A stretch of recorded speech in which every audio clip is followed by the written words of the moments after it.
Well, good evening, everyone. Thank you all for coming out tonight. We're going to do a public meeting a little bit differently this evening than what we have with our regular trustee meetings. We do have some formalities, but we're going to do more just question and answers. So we want to hear from you, hear what concerns you have, hear what questions you have, and then we're going to do our best to try and answer the questions that we're allowed to answer. Do you want to talk about the topics for tonight? Sure. So because this is a special meeting, we can only discuss topics that were on the agenda. So what we were asked to speak on was roads and zoning. And obviously we can't speak to any zoning applications that are in progress because that's only can be done at zoning hearings. So just understand that those are the questions that we can answer tonight in this conversation. We are more than welcome to chat with us individually after or any other time about any topics. That's our job, is to respond to you guys. So just so we're aware, those are kind of the ground rules. Yes, and we also can't talk politics because this is a public meeting. So happy to talk about facts around maybe the road levy that we have on the ballot in November, but we can't talk about whether or not, as trustees or members, that we individually would support it or not. So if you wouldn't mind, Ms. Bonney, would you call the roll? Yes. Trustee Ringel? Here. Trustee Faust? Here. Trustee Knapp? I do want to just make a quick comment about Trustee Knapp. Lisa Knapp was not able to attend this evening, but she does encourage you to reach out to her directly. I do have her business card if you do want to connect with her, but I'll share her contact information at the end of this, and she apologizes for not being here. If you wouldn't mind standing, we're going to say the Pledge of Allegiance, and then we'll get into our questions. I pledge allegiance to the flag of the United States of America and to the republic for which it stands, one nation, under God, indivisible, with liberty and justice for all. So when you guys ask questions, please let us know your name, full name, and then your address before you ask us your question. So I have the mic. Just wave to me, raise your hand, and I'll bring the mic to you, okay? Yeah, my question is about the... Name and address, please. Sergey Wisniuk, 5208 Sandy Drive. Item on the agenda is the levy. That's my first question about the levy. So who came up with that brilliant idea to rob people who live here so the developers can make their millions? That's how it is, right? I have an alternative suggestion. Put a levy on every new lot being developed. Yes. Are you referring to our half mil? Register this suggestion. Are you referring to our half mil road levy? Yes. So we can get into some of the reasons as why we thought as a board we should put a half mil road levy on due to a backlog of repaving. Can you repeat this question? I think the question was, Why are we trying to rob people who live here so that developers can make their millions? That's how I phrase it. okay. Why Well, won't you put a levy on every new lot being developed? 100K per lot. That will cover schools, roads, anything. so whenever we put a levy on the ballot in the township, it has to be applied to all real property in the township. So whether you're a resident, if you're a commercial business, if you're an industrial business, the levy applies to your property value, however that is calculated. So unfortunately, as a But that's your township, choice. no, That's it's how provides the- you have an option to put a levy on a new lot developed. A tax, call it a tax or levy, however, right? No, all of the levy will apply to everybody's property within the township. I understand, that's how you Okay. want it. And as new, so say the levy passes this fall, next year, we build, I'm going to just say 100 new homes. Those values will be added to the overall value of the township, and then your millage will be lessened so that we do not receive more than what we have specifically asked for. And levies are, all the levies that we do, general framework for levies is set in the Ohio Revised Code. It is not something that each individual township sets. So we don't have a say in how it's done. That's just how levies work. Whether you're in Orange Township or Berlin Township or Southern Ohio, Cleveland, Well, that's how they then don't work. call it a levy then, but my suggestion is make the developers pay per every new lot being developed here they should pay for all the infrastructure enhancement which it will require, plus for any new schools. That's my suggestion. Well, to add on to what you're talking Yes. about, we have a policy that we've adopted this year. It's called New Community Authority Policy for Orange Township, and it'll be a special entity, special charging entity that if something were to be built in the township that would be more dense than 4 units per acre, they'd be required to join this special entity. That's And- not a solution as far as I can see it. My request is, why won't you put on a ballot this suggestion? Should put a flat tax on every new lot being developed. Developers should pay for that, not us. Yeah, well, the I community. have no interest in having more people moving into this area. In fact, I only see the traffic, congestion. I have no interest at all in that. Why would I pay for this? And that's your choice. You don't have to vote for the levy.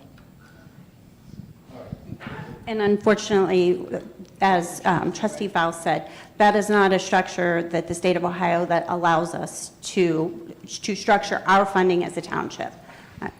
It just simply cannot happen. I don't see how it cannot happen, that we cannot have developer pay for every developer. Unfortunately, I do need the mic on him, unless we're moving on. Okay. Next question? Yep, okay, go ahead. Chris Everest, 5245 Meadow Bend Drive. Before I go into my question, did you say there's a few topics you were planning on talking about, or is this We just open can- Q&A and we don't want to ask you about the things you called out at the beginning? So we can talk today on things about the road levy and zoning. Yeah. That's- And zoning, that- okay. That's what we can ask. Okay, cool. I have a question about, I mean, I don't know if this is a rumor or confirmed, but I heard there was a possible gas station going in at Lewis Center Road in South Old State. It is my understanding that that's a residential zoned property, and maybe this is an in-progress zoning application, that's fine, I'm not asking you about what's going on with that.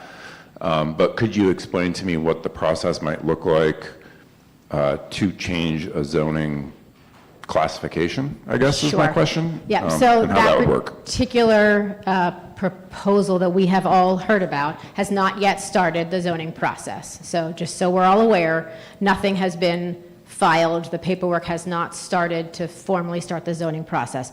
Now, in all transparency, the developer has had a meeting. They're allowed to meet with us one-on-one. They're allowed to meet with staff. They're not allowed to meet with all 3 of us. And there is another meeting next week where they're going to meet individually, and that's the meeting that's allowed to happen. But it has not started the process. So if someone were to start the process to rezone a parcel, basically, initially, you have a conversation with our zoning director. He recommends that they have an informal conversation with one or two people on our zoning commission, and they can give feedback to say, this sounds like a fine idea, or this sounds like a not fine idea, or you should maybe have a little bit more information. So then the applicant would take that information and choose to continue on or not. Then if they start a formal zoning process application, they submit it to our zoning director, Robin Duffy. There's a 30-day process. The zoning commission sets up a hearing where then at that point, those individuals who are all residents of the township, who are appointed by us as trustees, someone comes on new every year, it's a 5-year term. That group reviews it. Actually, prior to that, it's sent up to Delaware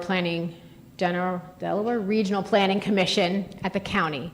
And they look at it in comparison to our zoning code, comparison to our comp plan, and they say, yeah, this sounds like a good idea, or this sounds like it's not a good idea. And they give a recommendation to the zoning commission. Then the zoning commission looks at it. Same thing, they compare it to our zoning code, they compare it to our comprehensive land use plan. Then they send it to us, and they say, it sounds like it's a good idea, we recommend approval, or we recommend denial. And then the final step is that it comes to the trustees, and then a decision is made. Now, there can be multiple hearings. You could have a couple different hearings at the zoning commission, a couple different hearings at the trustees. Typically, there's just one at regional planning. So it's a process from there. Just to add on to some of the facts that you were stating, the corner of Lewis Center and South Old State is zoned farm residential and is listed as farm residential in our comprehensive land use plan. So So a farm- comprehensive land use plan, yeah. So our zoning code determines what type of proper development is within each district. In our new code, we have different names, but the same type. There's commercial, there's flex employment, which is like our industrial, neighborhood, which is like our subdivisions, community living, which is our like multifamily. So that can be nursing homes, that can be apartments, a number of those types of things, right? Farm residential, what am I missing? Those are the big ones, I think. I don't think we still have institutional, do we? We do? No, we got rid of. Plan, plan industrial, yeah. Get rid of that one.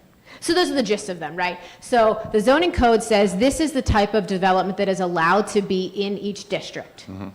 Then the comprehensive land use plan, which is a different document, is a guide. The zoning code is law.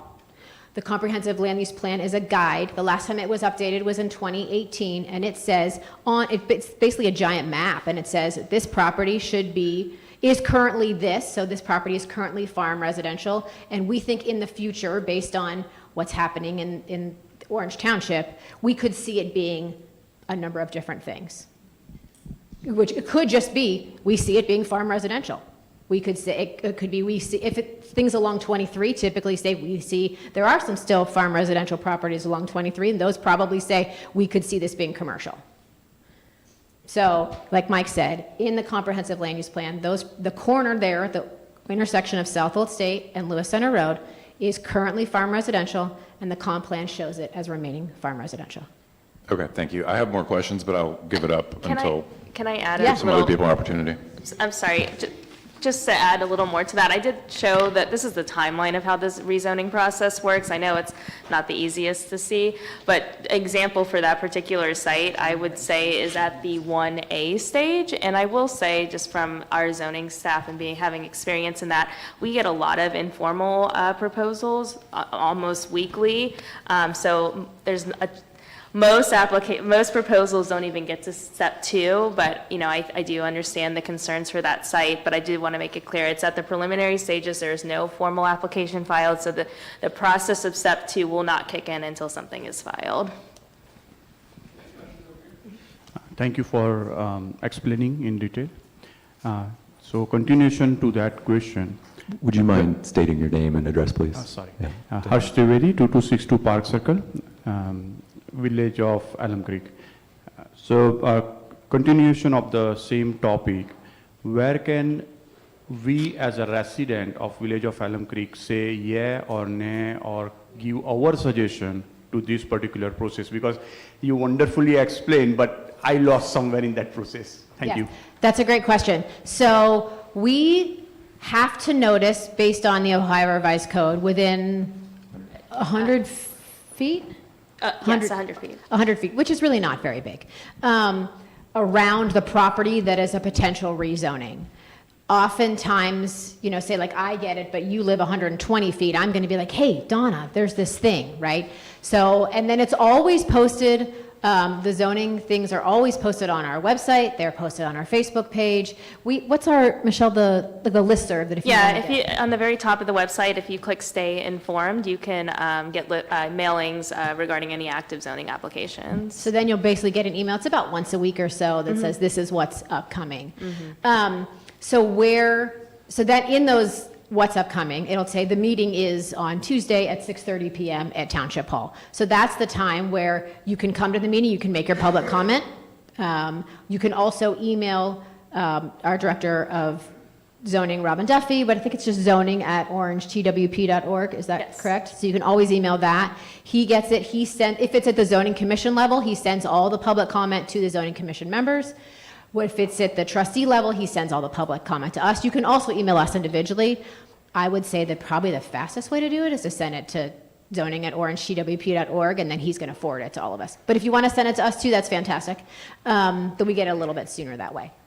And then, so you can speak at the zoning commission level, you can speak at the trustee level, and you can email both times. And you can also call.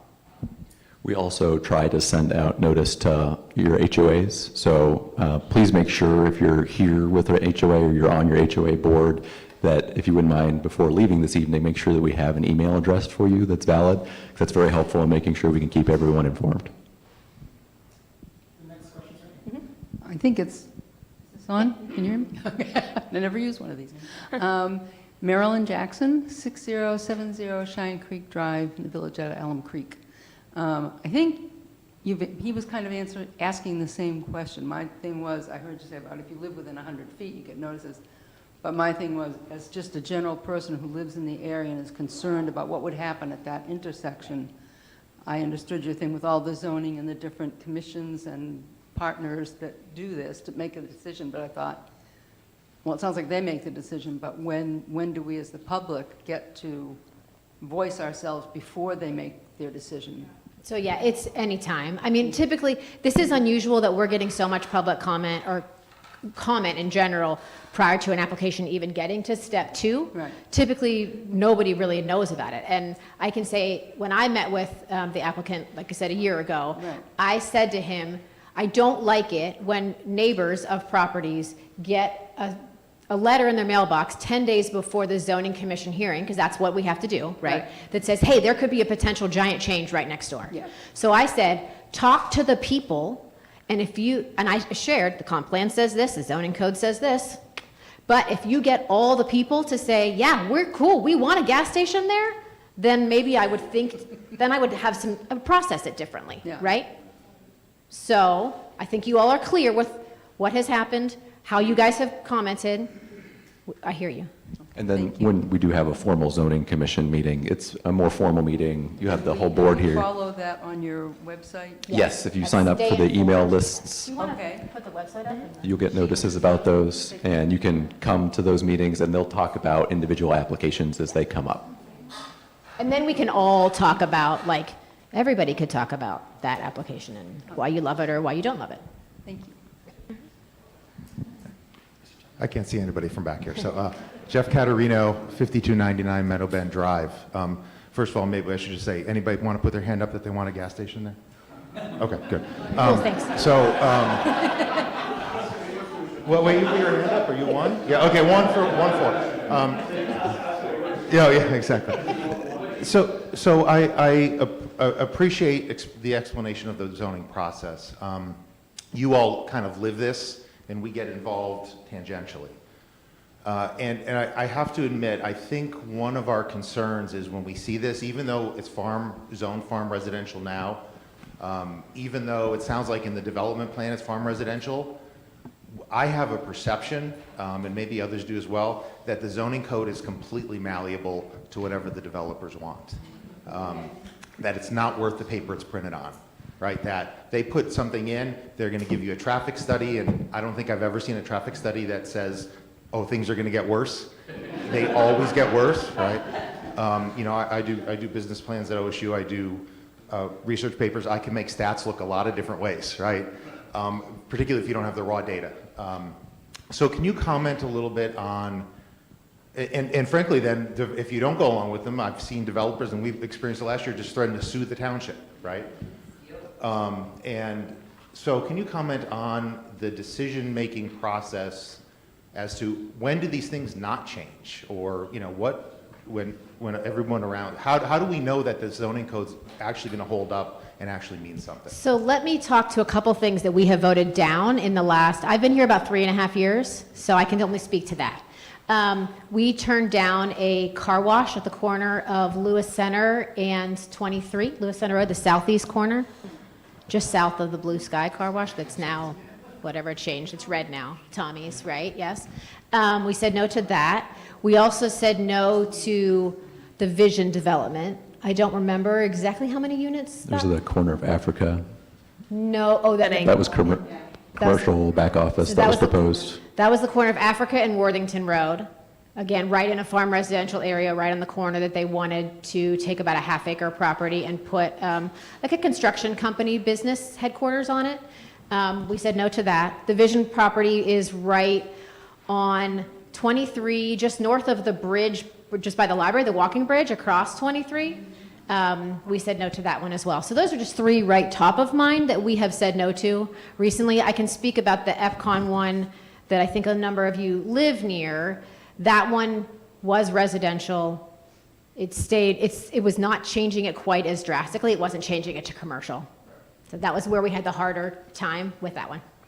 And with the zoning applications, really, you have the strongest case, not getting in any kind of legal weeds, but whenever the zoning code and the comprehensive use plan line up with the type of use. So if someone wants to change their farm residential lot, and it says in the comprehensive land use plan that it's supposed to be farm residential, their best case for building something outside of farm residential is something residential.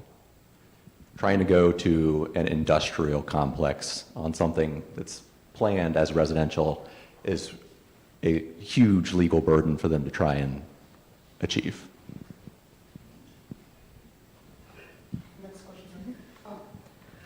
Hi, I'm Mary Nicholson. I got an email back from you, Mike. Thank you so much. I appreciate it. 3805 Hidden Cove Circle. My concern is primarily environmental. And I would like to know if there's a way to submit to the zoning board concerns about the environment.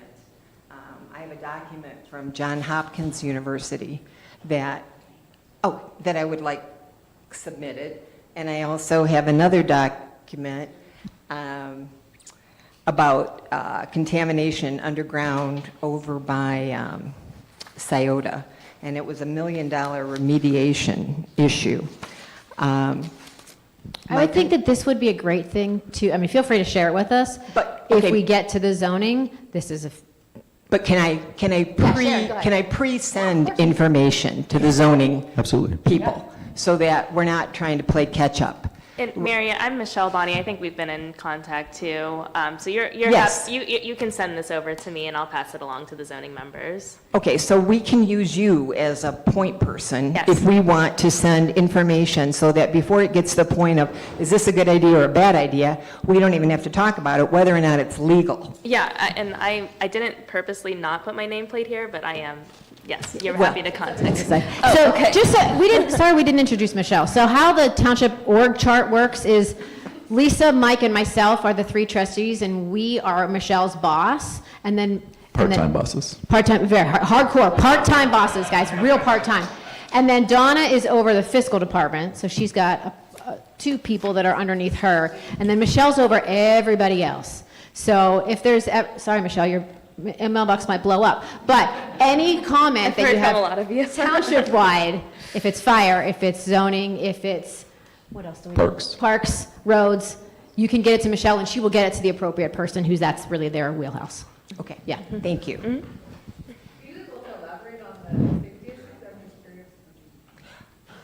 Well, the Alum Creek Reservoir is a drinking water in a recreational area, and the runoff from a gas station, no matter how modernized the tanks are, according to Johns Hopkins, the soil and groundwater may be imperiled more than previously understood.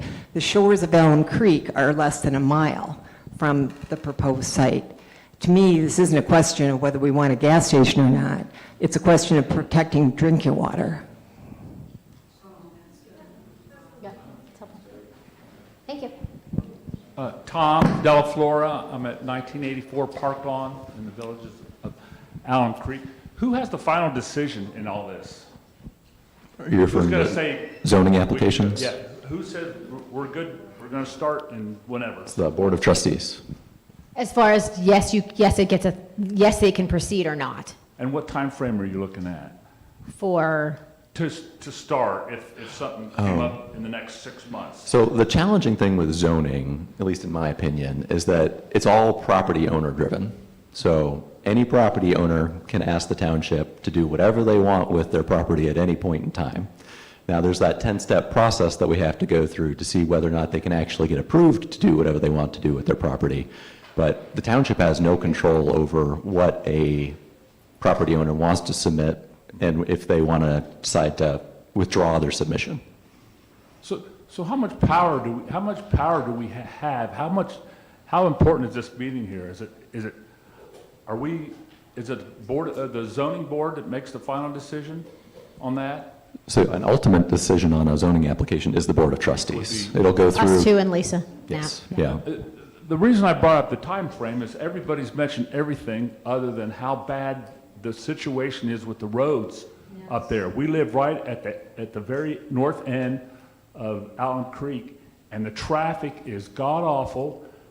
I'm glad there's a fire department down the road. Somebody mentioned that as well. That, in the middle of the night, them things blaring up there, it's just a mess up there. And if I don't know if you folks drive it or how often you go there, but it's a disaster. I mean, there's just times when you just sit out, and we sit out in the front a lot, and you'll sit there for 10 minutes, and there'll be 120 cars go through in 10 minutes, and it's like I don't know how you could even think about building a gas station when you don't even have the roads that can handle it. How are people going to get into the gas station? How are they going to get out of the gas station? How's that going to affect the traffic on both sides of Lewis Center, which is crazy? I mean, it just doesn't make sense that you could even put anything there the way the roads are right now. And the last I heard was they wouldn't even start from Lewis Center down to Orange Road probably till 2028. So, yeah, I reached out to Rob Riley, who's our deputy county engineer, and just to remind myself of what is the timing on things that he has shared with us in the past. So you said, yeah, South Old State from Orange Road to Lewis Center Road, widening to 5 lanes. Construction is 2028 and 2029. Right. And part of the process is they have to purchase right-of-way from everybody that lives along there, and that just takes a while, right? They move utilities and all that kind of stuff. So it's a whole thing. Well, that's also an estimate. So as Right. many of you are probably familiar with, the county engineer has said that there'll be many roads widened at many points in time. Just because we have something in a plan doesn't mean that it's also going to happen on the timeline that we would like either. And then you got the railroad crossings at Orange and Lewis Center where there's nowhere to go. But road widening is not going to increase the traffic. It's going to increase it. So how can we stop this insane expansion? People need to sell their houses and move away. People are coming here. I mean, we all moved here, right? I moved here for the schools. People move here for the developmental disability offerings that we have in the county. We all came here. Just because we came here, we can't say, all right, I'm here, nobody else. We can't say that, right?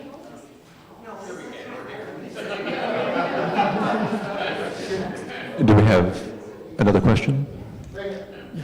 Hi, my name is Jay Danner. I live at 5682 Rocky Shore Drive, which is in the Shores. I do have a question about the proposed development at Lewis Center and South Old State. My understanding, I went to the original sort of meet and greet meeting with the property developer. He's indicating, a gas station, southwest corner, southeast corner would be a drive-through restaurant with office space, and perhaps a fire station, although it doesn't seem like there's enough room for all that. But anyways, the question is, first of all, I appreciate the Bryn Mawr, HOA for putting this together, and for you guys for showing up, for a special occasion. I do appreciate that. I'm grateful for your time. The question I have is, I kind of understand how to, let you know what our concerns are. I kind of understand how to let the zoning commission know what our concerns are. Is there any way to let the Delaware Regional Planning Commission know what our concerns are? Is that a whole separate thing? Yes, so they're a body just like our zoning commission, but they do what our zoning commission does for the township. They do that for the county. So they have public meetings, I think monthly. Is that? Yes, it's monthly. Their notification process is a lot different from ours. You may not get necessarily a direct invite for those, but they do keep on their website. They keep that updated. They are not subject to the requirements of our public notices as.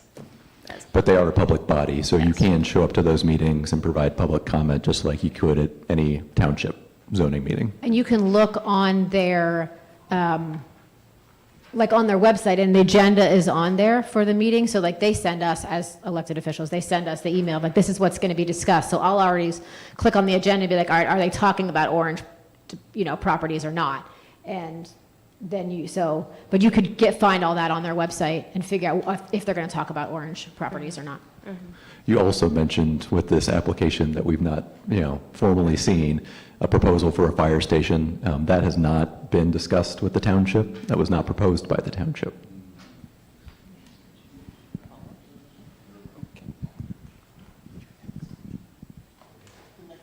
Jeff McKnight, 5521 Oakdale Court.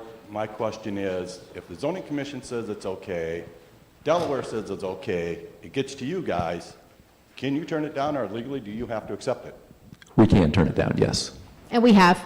We've had recommendations of yes by both entities, and we have said no. Okay, now that we know who owns that property, let's say it gets turned down, is he able to take that and start putting trucks on it and putting all types of buildings like that on it? He can only put on his property what is currently permitted on any farm residential property. So heavy machinery, I don't think, is appropriate for Unless it's for parking on. agricultural.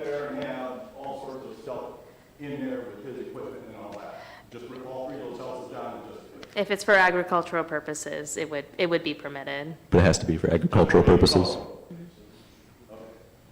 Susan McKnight, 5521 Oakdale Court. More of a statement and not a question for the rest of the people in the room.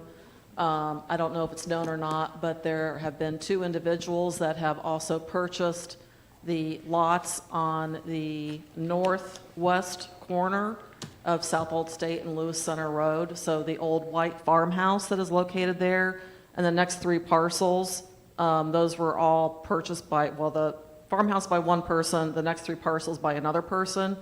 They're not living in those houses, obviously, and they're holding them. So I can only imagine that they're holding them on speculation for future development. So that means that that entire corner, at least 3 sides of that corner, would be for future development. And if we were, as a group, to approve that change in zoning from agriculture and land, and let's say that there is commercial property put into that, and let's say those businesses fail and close, then that commercial zoning opens up that land for other future development that we certainly would not have control over. So it's kind of like opening Pandora's box. Once we say okay, anything goes.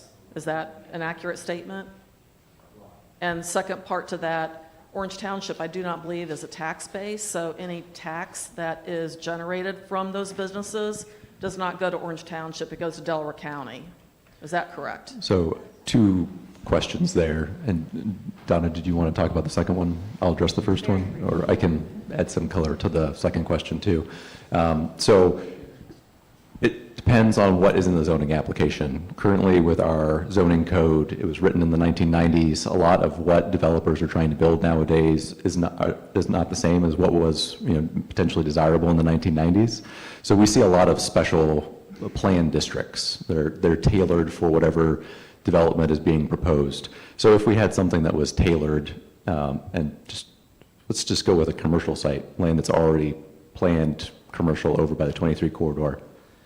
Generally, we get an application that'll say, this is generally commercial, but I'd like to build a drive-through. So that would probably be a special criteria that would have its own special plan. If that special plan, if that drive-through business closed and they wanted to put in a church instead, or some other type of use that wasn't in the special plan, they'd have to go through the rezoning process again. So we don't really have too many areas in the township that have a broad, straight zoning district where you could build whatever you want within reason. And then going to your second question, all of the township services are generally funded by real property taxes. So whenever you pay your property tax bills, those are what pay for fire and EMS and support our park districts, building our trails, things like that, all of our staff. We are, with new commercial businesses that are coming into the township, being more strategic. So we have tools now in our tool belt we are often requiring new commercial businesses that come into the township to partner with the township and pay us income tax. So we are looking at ways to diversify our tax base due to how high our real property taxes are in the township. There's also TIFs available to grab those incomes and not just simply rely on your guys' property taxes. Yeah, Dan Lowe, 5234 Sandy Drive. I'm actually going to pivot to more of a roads question, but as we were waiting for the meeting to kick off, I did notice there was like a road assessment rating score presentation that was on there. I didn't know if that was on the agenda for tonight. I guess on top of that, is that like comprehensive and it includes all the roads and drives in the entirety of Orange Township? And I guess I could... It sounds like a great segue to Silas. All right, so great question. So the assessment that was done recently is not conclusive, not inclusive of everything. It includes all the roads, it includes the asphalt itself. It does not include storm sewers, curbs, gutters, ADA ramps, striping, all the other infrastructure. So it gives us just a look at just the asphalt rating from inside a curb to inside a curb. With that, we're taking the rest of that, putting the rest of the scores together, and using that to kind of evaluate where we can go. Two scenarios: if the levy fails and we have our existing half mil, or if the levy were to pass and we have both levies to work with for a couple years. Got it. And that was kind of to lead into the main reason I'm here. I was looking to formally request repair. There's multiple pits and cracks directly in front of our driveway on Sandy Drive. We called about a year ago about it. They came and did a patch job. Unfortunately, it hasn't held up very well, and several additional cracks have started to develop. The pitting specifically, again, it's right at the base of my driveway. We have two daughters. When they're riding their bikes, they're apprehensive to even go down the curb because they've wiped out on their bikes, and it's been a bit of an issue. So just, again, is this the proper channel for me to request something be done about that? If so, I have multiple pictures I'm happy to share. I guess, what do I do to spotlight that and hopefully get it prioritized? Great question. So smaller issues like that, just email, call, get a hold of us, let us know. We'll send a crew out, patch it up best we can. Roads are a tricky thing, right? Cracks happen, lateral cracks happen, alligator cracking, potholes, pavement relief joints, all kinds of things will pop up. Roads are designed to be imperfect, unfortunately. They have a lifespan. With the available funding that we have for roads, it is stretched as far as we can go, and we'll probably talk more about that as we get into this. Sometimes Band-Aids are the best option that we have. Instead of rebuilding an entire road, patching a hole, fixing a small spot, instead of fixing the entirety of the road is sometimes our best option. Ideally, we want to get 25, 30 years out of a roadway. We have a lot of different tools that we use to try to maximize that, try to keep water from getting in, try to patch little areas, sometimes patch bigger areas, pave part of the street, not the rest of the street, crack seal, mastic, full depth repairs. There's a variety of challenges that we face. So those Band-Aids, as you mentioned, are sometimes the best option until we can come up with a better long-term repair. Would you be willing to walk through some of the information that you put together about how we go through the evaluation process? You guys care? Yeah. Interested in learning more? You're up. All right, I'll try not to soapbox too much here, but roads are tricky, best way I can say it. We have 112 center lane miles of road in the township, so center line is just the middle of the road. Some roads obviously have at least 2 lanes, some have more than that. And real quick, when was the survey conducted? We got this back, it was earlier this year, spring, summer, something like that. I'm sorry? When did they drive through? I can look back on the dates. I think it was like, I want to say May or June is in my head, but it hasn't been very long ago. No, this year. Yeah, this year, yeah. All right, so with our lane miles of roadway, this, I know it's a lot of verbiage and stuff, and I'm not going to go through it line for line. I'm not a teacher, I'm not a preacher, or anything like that, but this was from a previous board meeting from about, 3 or 4 meetings ago. You're welcome to go back and look at it. But pretty much the synopsis of it is spreading out your money the best way you can to keep your roads in the best condition you can. Everybody would love to have a newly paved road every single year and never see a crack in the road. In the effort of tax dollars, that's not a tax bill any of us want to see, and I'm certain none of them would ever put it before you guys to ask for. So we have about 516 roads in the township, again, 112 center lane miles. As far as townships go, we have more lane miles than any other township around here, and we have the lowest levy out of anybody around us as well in Delaware County. So what that means is we have a whole bunch to take care of and not always enough Band-Aids and enough solutions to take care of what we take care of, right? So with the road rankings, what we try to do is we got this cumulative score, which I mentioned only includes asphalt, not curbs, gutters, all the other stuff that we have to consider and maintain. And we try to figure out how we can spread our money best we can. The lateral cracks in the road, everybody sees all those, they suck. They're annoying, they're not necessarily problematic, they're annoying. We use a mastic product. Instead of resurfacing the whole road, if one crack every 80 feet is the problem, we'll seal that, keep water from getting in there, see if we can buy 5, 10 more years out of that road, right? We'll crack seal, again, trying to keep moisture out of it to keep roads from coming up. We want to try to get 25 to 30 years out of a roadway. Is that possible all the time? No. There's a lot of factors that go into it, right? Orange Road isn't going to make it 30 years, but is a cul-de-sac with 4 houses going to make it 30 years? A lot better chance, right? So, again, you guys can go back and read through some of this stuff, but the overall nuts and bolts of the road evaluation stuff that we had told us that out of our 517 roads, let me grab my notes here, we have about 26% of them that are a candidate for resurfacing. So once they fall to a score of 69 or below on a scale of 1 to 100, they're a candidate for resurfacing. Doesn't necessarily mean we're going to resurface them. That means they're a candidate. So that boils down to about 127 roads out of our 516 that are ready to be resurfaced. This year we did 9. That's what our funding allows. Previous years we've done anywhere from about 9 to 15. It really depends on the bid prices and all that stuff. So again, go back to the Band-Aids we use. We use a micro surface, we use crack sealing, we use mastic. We'll do full depth repairs in one area, so we don't have to do an entirety of a road, right? It's just how far can we stretch the money that we have? We work heavily in a lot of different departments in the township. We rely on the county. Sheriff's office, building department, prosecutor's office, engineering department. Engineering department is the one I work with the most. They are the gurus when it comes to asphalt, roadway stuff. They're the answer for a lot of questions that we have with the township as well. So we work in conjunction with them. Everything from, hey, we think this road needs this, what do you think? And they'll come back with something different. They'll do soil borings to tell us what's underneath the road. They will jump into a whole variety of different stuff to help us do what we can do. And then they actually bid our road project as well for us, along with the rest of the county, including their own roads, so we can get more bang for our buck. You can go to the next one there, Michelle. So, I mean, this newsletter, again, I'm not going to go through this. This was in the most recent newsletter, so if you go on the website, it was posted like 3-ish weeks ago, give or take, Michelle. So this is a bunch of this stuff, like the true cost of a mile road, of when it was built and what it's going to cost to keep it going and what it costs at the end of the day to replace it. I'll add to that, too, that older standards, if you live in a neighborhood that was built in the 80s or even the 90s, we're finding roads now, when we go to repave them, we mill the asphalt off. We've had a couple of courts where there's nothing underneath that, where the milling machine just sunk in the middle of the court. So that's a really bad surprise to have. You can make a good YouTube video out of it because they got to bring a bunch of big equipment in to pull those big machines out. But the problem is with that the cost of that goes up. We had a court a couple years ago that happened. Again, there's only maybe a dozen houses in the court. It cost us an extra, I think it was $200,000 to concrete stabilize the entire court because we didn't, the soil borings missed what was underneath it. So there's some surprises that we can't plan for as well.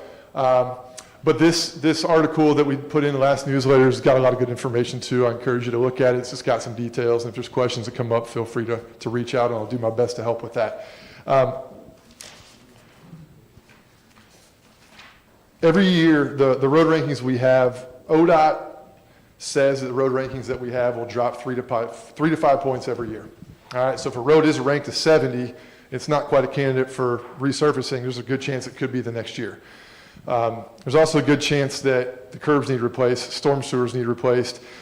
Something else needs to happen with it, right? So when we do a road now, we try to do the entirety of the road. If the curbs look like crap and they're crumbling, falling apart, we'll replace the curb while we're there. That was not always the case in the township. Sometimes they just did roads and passed on the curbs.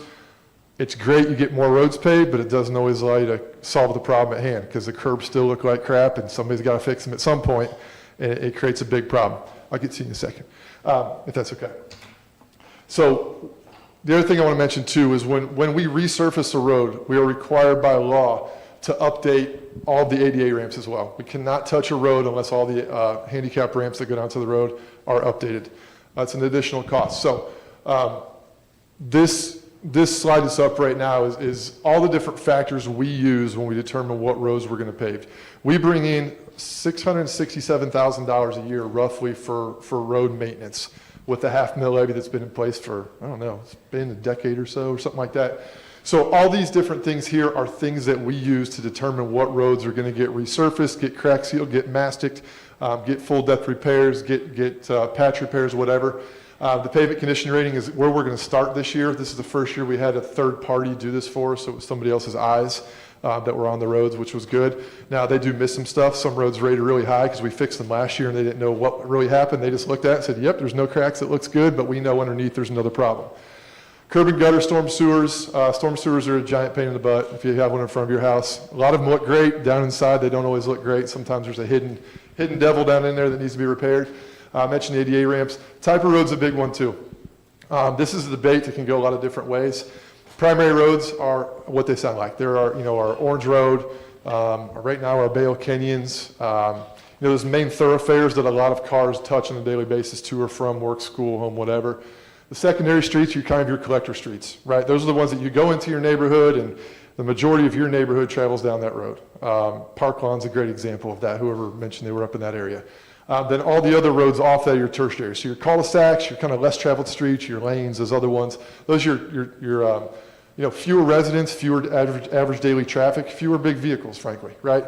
Those roads tend to last a little longer. So we get into debate every year. Do we fix this primary and every secondary, tertiary street off it and only touch one neighborhood and leave the rest of the township behind? Or do we try to spread out what we can do? All these other things will come into play with that too. One of the ones I'll hit on the most is the bottom one is location. Location seems like an odd one, but it ends up being really, really important. If you flash back a couple minutes here, I mentioned how can we get the most bang for our buck and stretch our $667,000 we get a year into our 516 roads that we maintain, right?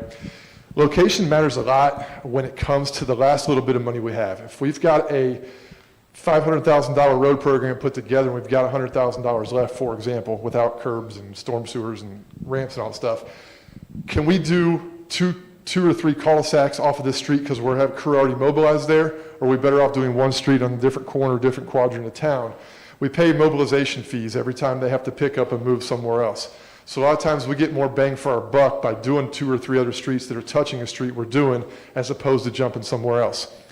Another factor with that in the location, and I know a couple of people mentioned they live in the shores. The shores is another goofy one in a sense because they don't have curbs and gutters, right? So when we resurface a road in the shores, we don't have curbs, gutters, storm sewers, some of the other infrastructure to factor in.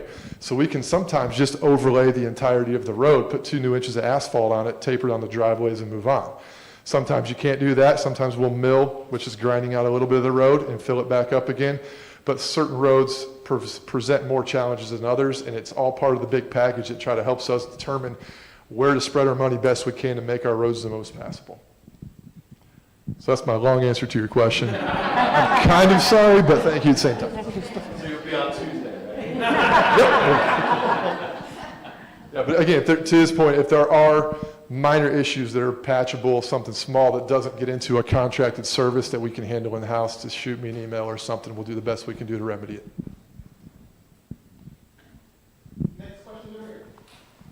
Ken Gardner, 2811 Cannon Circle.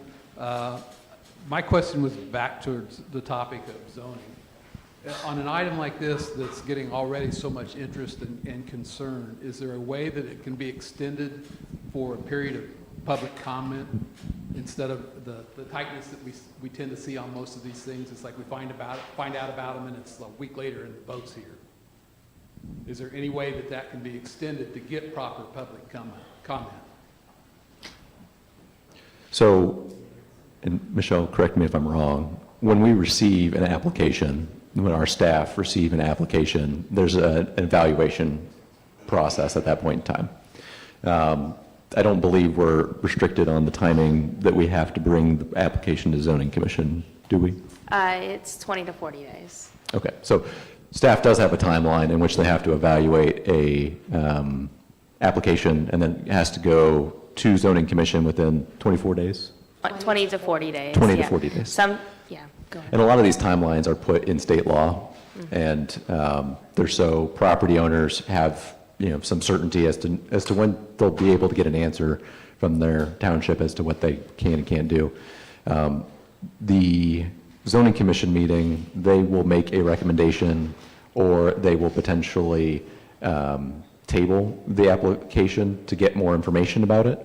Most of that is also driven by the property owner and the zoning commission. If the zoning commission wants more information and the property owner is willing to provide it, usually they'll ask for an extension. If the property owner just wants to roll the dice and have unanswered questions, the zoning commission can vote right then and there. Once zoning commission has voted on an application, it comes to the next Board of Trustees meeting, and then the Board of Trustees has to set a meeting within 30 days. So unfortunately, there's often a clock that starts for when these different public meetings have to occur. Now, we're trying to get more proactive with notifying residents when there are zoning applications that are filed, because you can email us whenever about whatever, and we want to hear from you. And the more we can keep you informed, the more you can keep us informed. So we're trying to get better about staying in regular contact with HOAs and publicizing upcoming zoning hearings. That way, if there's something that you think will be of interest, you can get involved as early on in the process as you can.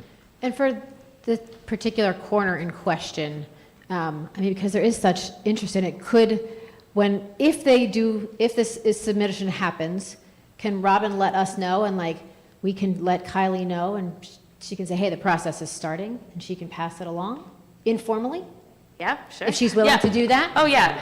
Okay. Yeah, I mean, and what we've done, especially what we've done in the past too, if we do get emails, which we've gotten a lot of those, we keep those contacts, and then we will respond to them, letting you know when if there is going to be a public hearing, because still there is no scheduled meetings, there's no active application, so we don't know definitely if they're going to even apply or not. But hearing the feedback and the written emails that we've gotten, we can always keep them informed as soon as we get the application. Everybody signed in today, I think, Yes, so we could that's helpful too. send them Yeah. a list. Just star your name if you don't want any zoning, but I think most of you do, so just let me know.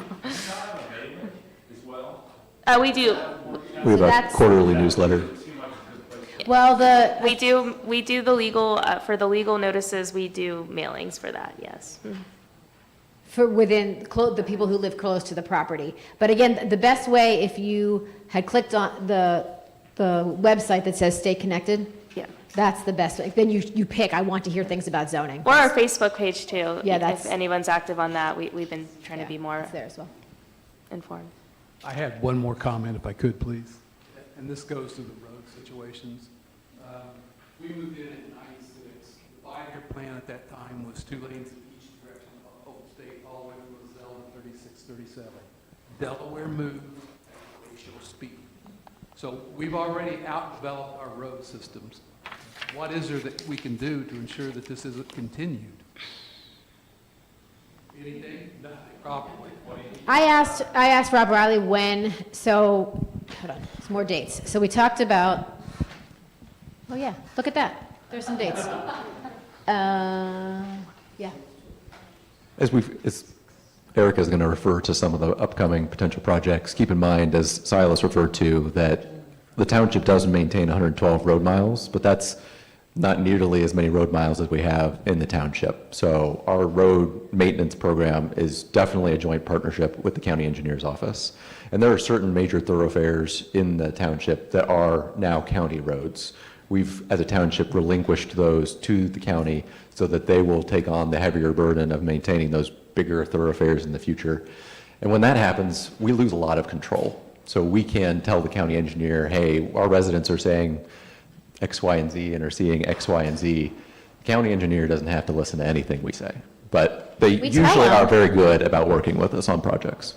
I asked Rob when Lewis Center would be widened when Southwold State would be widened from Lewis Center to Hollenbach. He said that's at least 8 years out. We have not started any work on that project. I'm sorry, did you say 8 years? That for the whole road, okay? But you say Southold State at English Drive /Sunglow. English Drive is the new collector road that's going to head into Evans Farm and be by that Epcot development. Addition of left turn lanes on Old State and a traffic signal, construction summer of next year, 26. Signal, so the lanes next year, signal to follow in late 26 or 27. Left turn lane exiting Sunglow striped, but no other changes. South Old State at Hollenbach, addition of left and right turn lanes and a traffic signal. Also includes widening to 3 lanes south to Avonlea/Hidden Cove, construction 2027. But, so there's chunks that are going to be done prior to 8 years, but the whole thing to make it look like what South Old State looks like south of Orange. Yeah, and we've all 8+, seen 8+. the traffic generated from the rapid development in our neighborhoods. The problem is that we just have not kept up with the growth. So we get a new proposal for a new neighborhood, and it's hard to get the county engineer to commit to the plans that they've had for multiple years because there's a new fire that's spread somewhere else on the southern end of the county. So we try and play catch up as quickly as we can. But every time we talk to them, we are reminding them how busy the roads are. And Do you have any say on the priorities of these items? Can they be moved up or down? those, since those are not our roads, we don't necessarily have a say. But you can contact the county engineer's office. They also receive feedback, and they are responsible for setting that schedule. And then you can let them know that if, I think the traffic light on Hollenbach Road is long overdue. I mean, it gets backed up, they have stop signs. If I may interject, this is Kylie Baylor, 2800 Pebble Drive. We do have microphones that stick to those. I have people who have been waiting patiently, and they've raised their hand. So if you need the microphone, please raise your hand. I will get to you. But there are people who have already done so. So I'd like to get to them next, and the next gentleman here is who's up. Hi, Andrew Hunn, 5959 North Road. I'm primarily concerned about a proposed development that's already been through the Zoning Commission once and has now been tabled at 5917 North Road. And I think that, we've had a chance to talk with a lot of people that live over in Bryn Mawr and have been in contact with them and have started to suss out kind of like where we can go to make our voice heard, et cetera, some of the commentary that we've already heard this evening, which is helpful. But I guess I would have two questions. And one is, and you've kind of alluded to it previously in regards to the comprehensive use plan. My understanding is that that's a proposal and that hasn't actually been codified. And I guess my first question would be why that's still in a proposal state and has not been codified. I think it was generated I think you're some talking time about the ago. zoning code. Okay. The zoning, we are redoing the zoning code because it was written in like the 80s, Early 90s. early 90s. Yeah. And so that's what is in the proposal stage. Okay. We have not touched the comp plan yet. That, Okay. whenever we finish the zoning code, I believe that's the next step, is to take Okay. a deep dive into that. and the zoning code is not, the rewrite for the zoning code is not changing any existing zoning on any existing parcel. It is simply introducing some new zoning types New so that people categories. could try and use those in the Okay. future. Okay, And wonderful. it's a lot of formatting, honestly, and definitions. Sure. So hopefully less loopholes. Yeah, I mean, we've heard some of those already in our process. But the other thing that I would say, and this would echo a lot of the sentiment in the room, I found everybody that I've contacted throughout the process that we've been through and throughout the process with the Bryn Mawr community, et cetera, to be more than helpful. And I think that it's a very complicated process, and each person owns only a piece of it, and therefore it is very complicated. And I understand that a lot of hands are tied, not just at the township level, but at the state level, et cetera. I guess my question would be more that I think a lot of the frustration from the community comes from the fact that we have a comprehensive use plan and that it seems like because developers come in with a lot of money and a lot of backing, even, not from our area, obviously not from Ohio, not even from the US, right? It's hard for normal citizens to understand how they can adhere to the comprehensive use plan long term. We want what's best for the township, and this is part of the conversation that I've had with my fellow residents, is that we understand that commercial is going to have to go someplace, right? Like we are exploding, we are going to need gas stations. There are a lot of gas stations, we're going to probably need more. And no one person wants them next to them, and I understand that as well. The problem, however, is that we have this comprehensive use plan, and it's not clear to the average citizen what the actual rubric is behind making the decision whether to diverge or adhere. And as far as I'm aware, there are several committees that contribute to that planning process, like the Regional Planning Commission, et cetera. But as you said, that's not the only input into that process. And so I guess, from like a metrics point of view, I would be more interested in seeing the actual analytics of how many times have the Board of Trustees diverged from the comprehensive use plan in the past year, or something to that effect. Because I can tell as a resident of North Road who had their road torn up 8 years ago for the better part of a year, and who are now, going back through it with three-phase power and build out in the park and the proposal to the north of us. And we found out through that proposal that there is likely to be another walking path on the other side of the road at some point, which was news to us. Back when the road was torn up, we asked for storm sewers on our side of the street. We asked for a cement curb. We asked to tie into the sewage system, and we're told no. Are you in a farm residential lot? Yeah, the Okay. parcel to the north of us is zoned farm residential, yes. But are you in a subdivision, just so I'm understanding? We're not in a subdivision. You're not in a subdivision. And I guess that's also part of my problem. I don't mean to be confrontational. It's part of what I see to be the issue, is that in our situation, we only have 6 single-family residences that are directly impacted by a proposed tens of $million development to the north of us. So it's a much different situation than what's happening in Bryn Mawr, where you have a lot of activity and a lot of interest because it's affecting a lot more people. However, North Road is used as a conduit, et cetera, et cetera.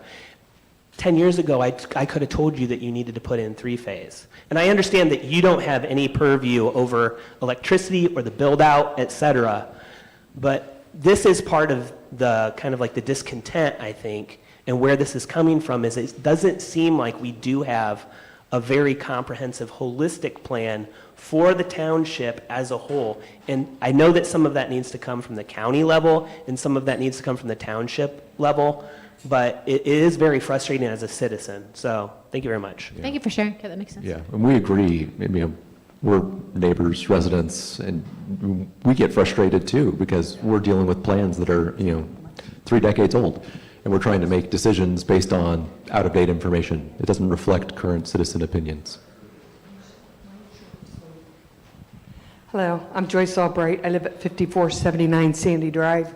And really, I just have one question, and that's why I'm here tonight, is prior to the Delaware County engineer saying that South Old State will be widened between Orange Road and Lewis Center Road, is it possible that the gas station goes in on the corner? Are you talking about a hypothetical gas station? Yes. Yes, a hypothetical gas station.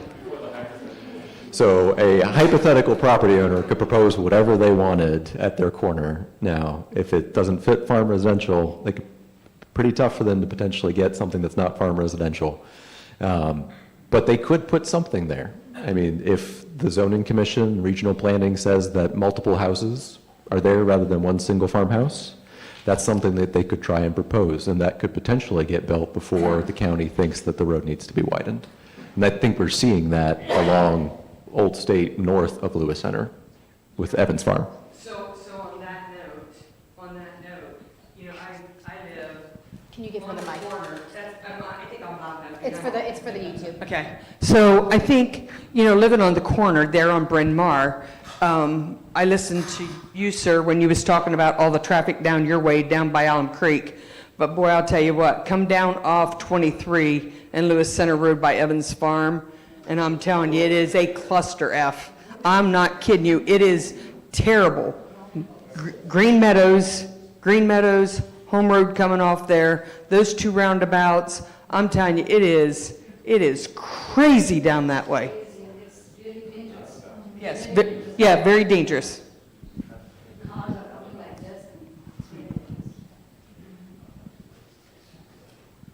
Sorry. So Lisa Ledke, 2945 Pebble Drive.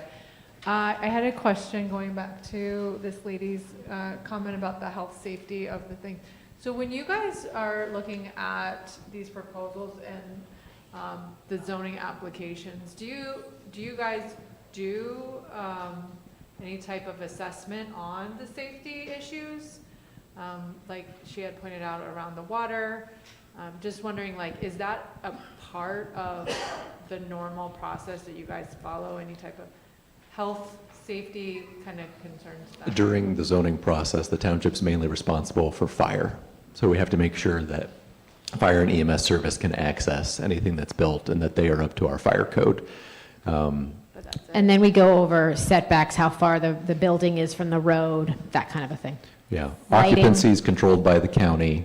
There's the county health department for other, septic questions about whether or not they're tied into the proper sewer system.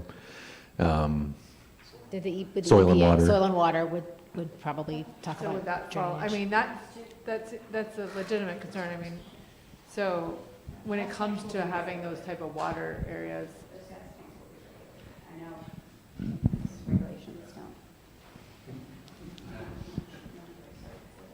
Right.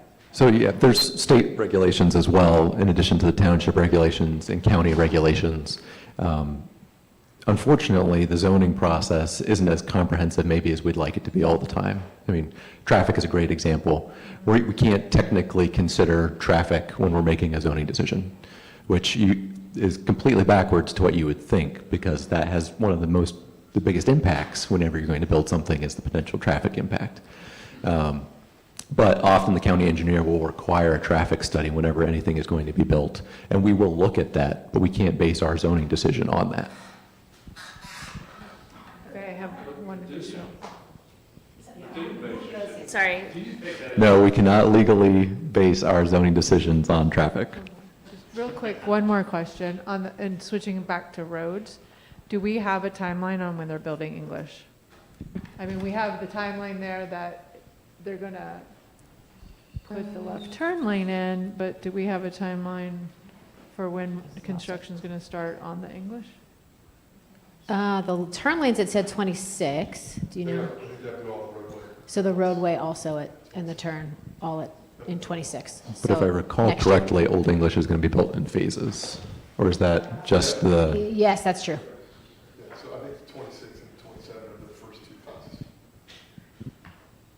26 to 27. Okay, next question? Trent Neely, 3059 Willow Springs Court. I am the president of the Willow Springs HOA, and here representing a number of residents. I emailed last night. I appreciate your timeliness and quick response. I know that our residents were very concerned with the intersection that's been in question today. I believe I saw on the slides that this is being recorded. Is there access to that I can then share to our residents to get additional information or to answer their questions? I think a lot of information has been provided. Yeah, so this will show up on our YouTube channel, Orange Township, or you can go to our website and look for recorded meetings, right, Michelle? Mhm. She's going to show us. I am. Meeting Center, Administration Meeting Center. Beautiful. Thank you. No problem, thank you. And that'll pop up. Yeah, once it's done. Next? Jeff Caterino, 5299 Meadow Bend Drive again. So you said something I think that surprised a lot of us just a minute ago, and that was going to be my question anyway, about considering the impact of zoning changes on traffic, that you're not allowed to do that legally. So I guess I was thinking of the scenario where we may have a farm residential that I assume is only allowed to have a certain amount of density. And there's a proposal, and you had mentioned it before, of changing it to maybe a multifamily residential or whatever it's called, where you get more per acre, right?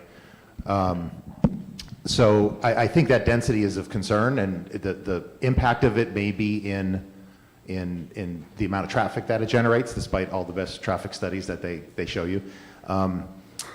What can you consider when when you think about the neighborhood, the effect on life in the community, like how do you, because you said that was pretty legally close. It's hard to say no when someone wants to go from one house an acre to four an acre, or whatever it might be, right? So how do you, because we can't have this density with the road network that's not changing in the next decade.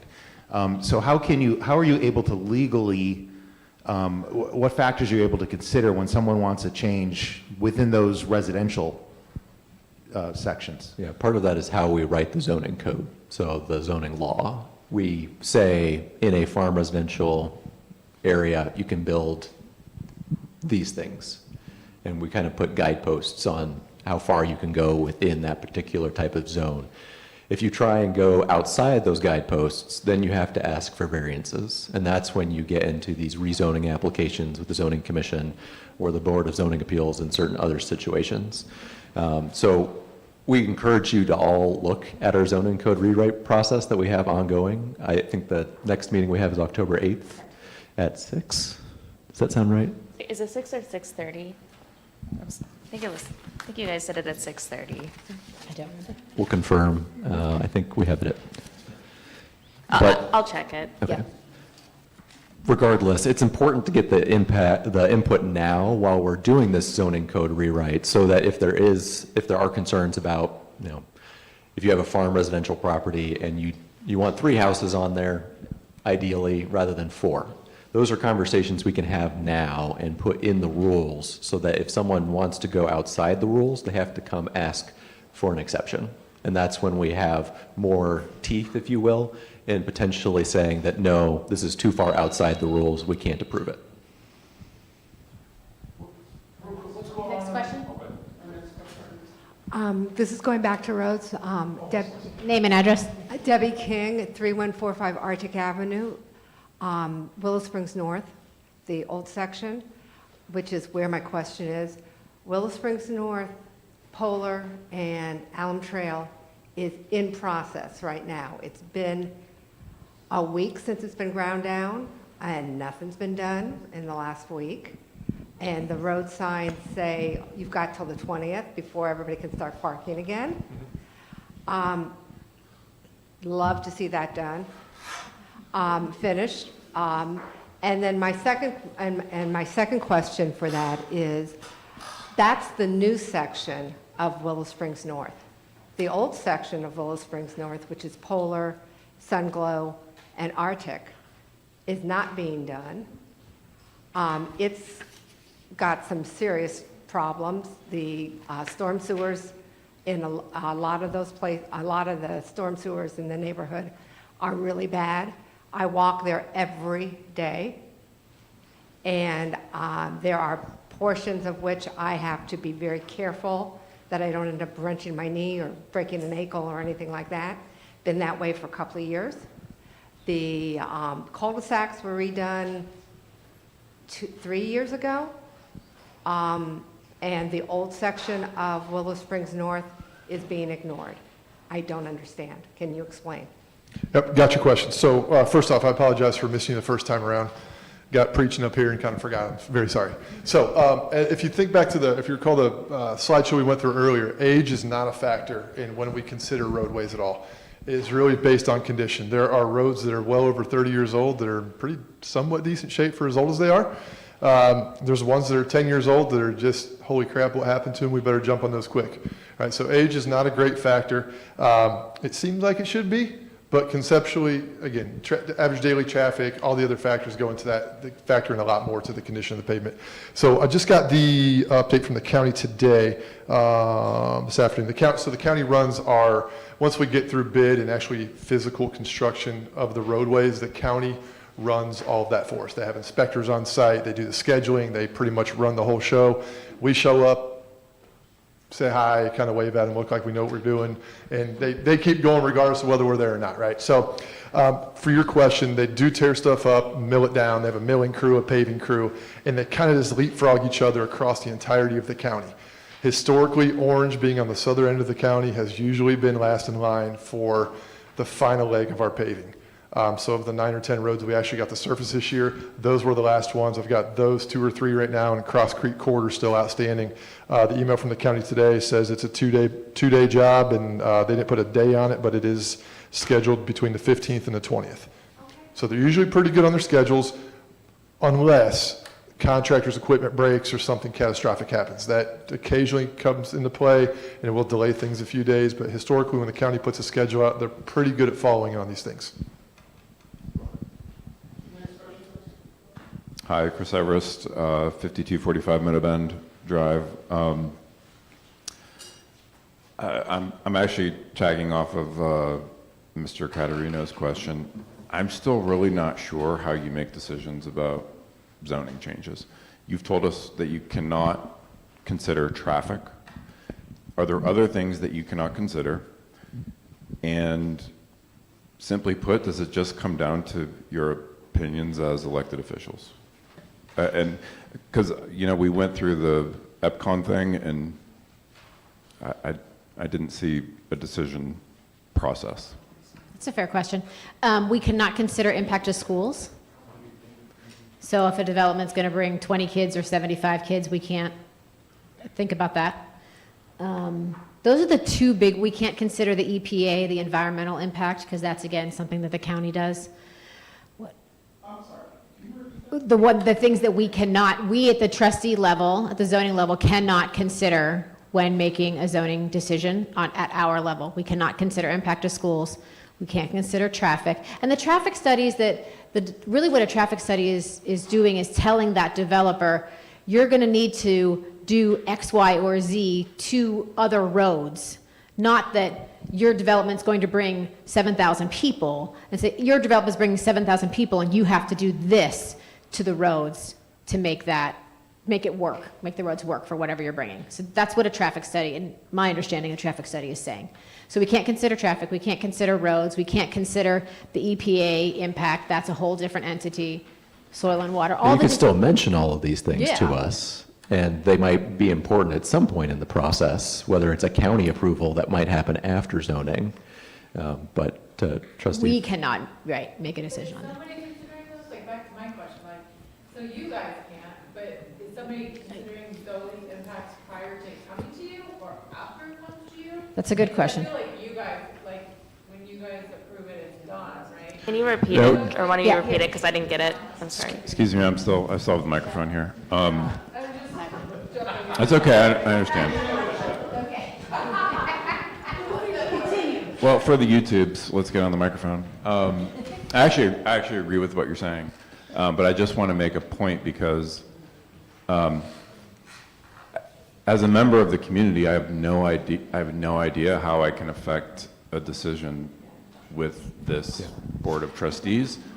And if we need to get deeper as a community into how we define our zoning codes and the zoning process, I want to hear that so that we can get in front of these things sooner. So if as a community we don't want a gas station or we want to make it more difficult for a business, commercial entity to be approved on a zoning board, like as my representative, I want to hear that stuff so that we can figure out how we can organize So when we appropriately. update the comp plan, starting maybe next year, Hopefully, yeah. hopefully next year, do we have a citizen board? Oh, yeah. Yes, okay, so we would have a citizen group where you guys say, this should stay farm, this could be commercial, this could be industrial, that kind of a thing. Yep. So, The yeah. last one that we did in 2018, we did quite a few open houses as well as a steering committee.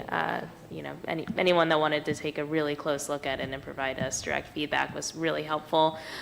We did that a little bit when the zoning code was first being in the works. We've been working on this since 2019. So we're in the stages of the zoning boards zoning commission, just finished their recommendation. Now it's at the trustee level. But that doesn't mean it's not too late to provide feedback and any comments. We do have our next hearing. It is confirmed on Wednesday, October 8th at 6 o'clock. I will say, as far as the criteria goes, I understand the concerns. There are a lot of legal limitations that we can determine criteria on, but we are planning on expanding the criteria in our new code. Can you pull up what's on the current code? I saw it was up there for a second. I was just trying to find an example real quick, but yeah. Yeah, I really appreciate that, and I'll give up the microphone. I just want to say, I still feel like I have like a lot of trust in those of you, I'm talking about the EPCON thing, but like, I don't feel like we were fleeced. I feel like we were behind the curve as a community, so I would love to get involved a little bit more. We would love to have you. Yeah, so I'll give up the And microphone. the zoning Thank you. commission, like I talked about initially, it's a board that someone serves on, and there's somebody that's up at the end of this year, and so we would accept applications for anybody that's interested in doing that, and then we, as trustees, review all the applications, and we put someone on there for a 5-year term. So Yeah, there's really- alternates as well. And again, I want to say for everyone here, I'm not against business and commercial, zoning properties.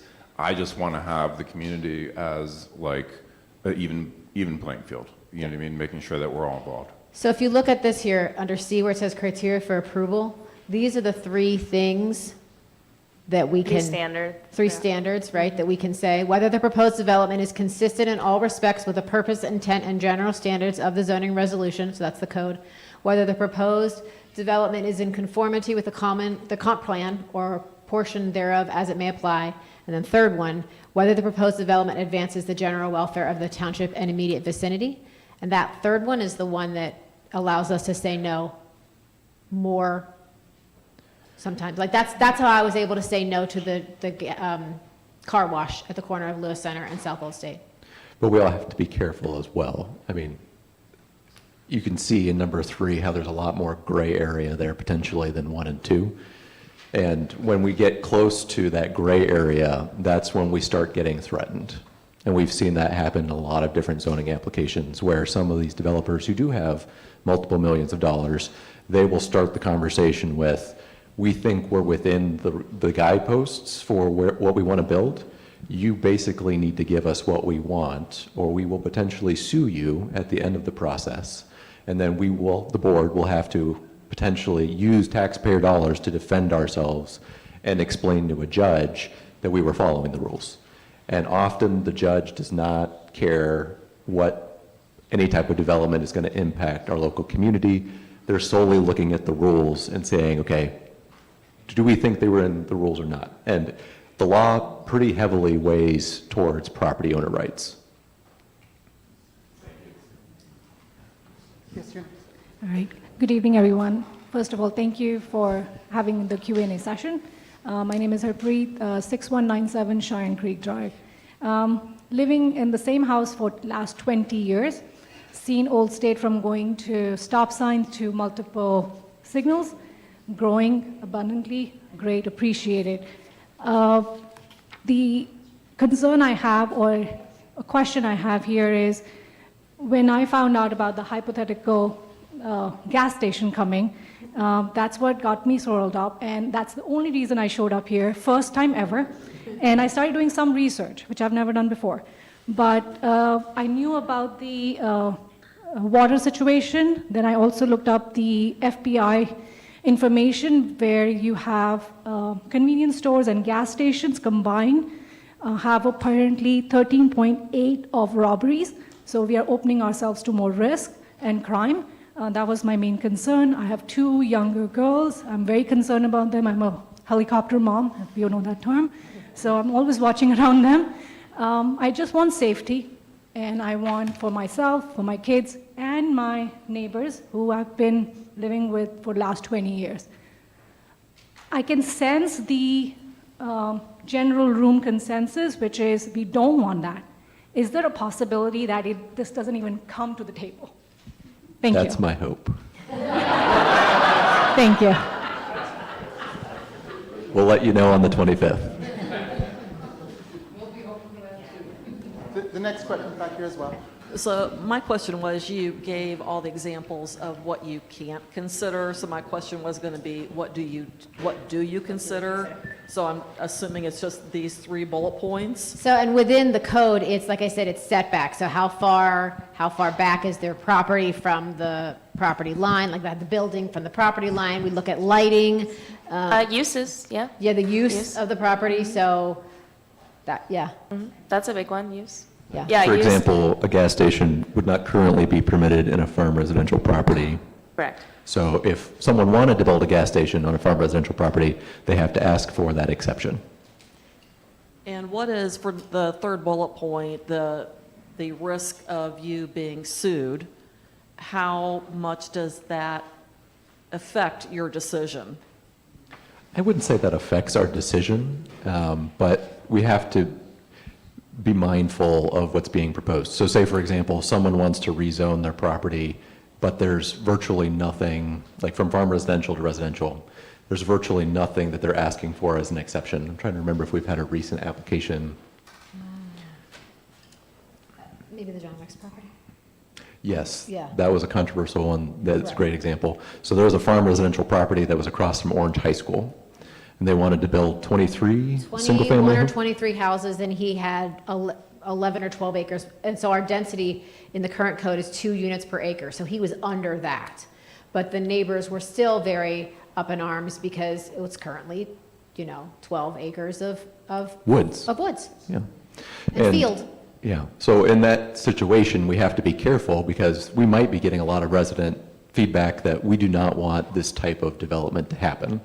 But if they're playing within the rules and we turn it down, then we might get sued and lose, and therefore they would get to build what they want anyway, and we've just been paying attorneys with our tax dollars. And we do have insurance when we get sued, and so if we were to, yeah, Donna can speak. But just like your homeowners, the more you use it, your rates will go up, and then there's also a chance that we can be dropped. And I want to say this year, it's not a drop in the bucket. It's in excess of $100,000 a year currently. So yeah, just like your normal, your homeowners, your auto, the more you use it, the more you pay, and quite possibly could get dropped. Again, that's not, Sorry?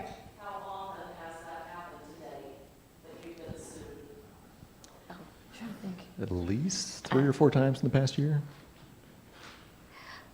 I was thinking just one. From a zoning? From zoning litigation, we only had one this year. One this year from a zoning litigation. It is still not officially decided. Yeah. Okay, my question goes back to the roads. So looked up here and it said, okay, Hollenbeck is going to 3 lanes, this is going to 2 lanes, turn lanes, blah, blah, blah. When you're going up and down Hollenbeck, especially at 5 o'clock, or South Old State, 5 o'clock, Hollenbeck, with Evans Farms going in there, with Evans Farms going in up the road, 3 lanes isn't going to cut it. You're really not going to do much. So have they given any consideration, while we're shutting the roads down, let's make it bigger?